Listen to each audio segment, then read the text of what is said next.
What's up, guys? OP here.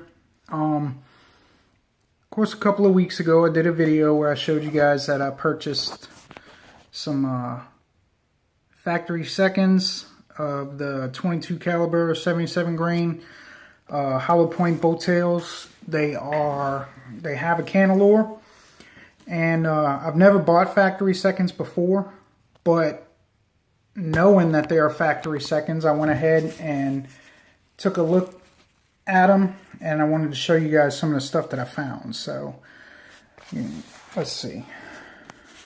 Alright, so this guy looks like he got pretty ate up. He's got a nice ding right there.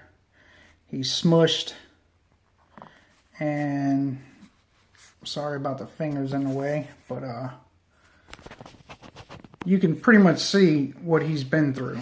So it looks like he got smashed up pretty good. Got a nice ding right there too. On this guy, he got smushed here on the back end. A little bit there too.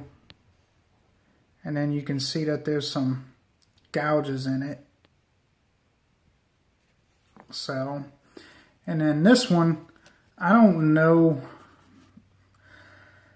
a whole lot about how it would affect anything, but as you can see, the cannalure, I mean, it really got torn up. So out of 100 rounds, that was the worst three, the worst that I found.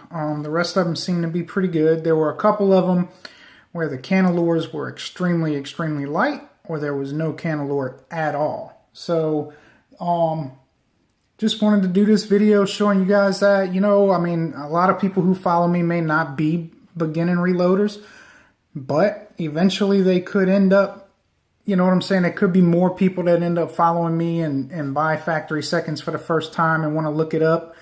And this is what you got to look out for. So I'm glad I went through it. I have another box of 100 that I need to go through and see just what they look like. So alright guys, just wanted to do a quick video. Me and my son are going to be loading up some of these here, these 77 grains, in a little bit, and I'll probably shoot some video doing that. So later.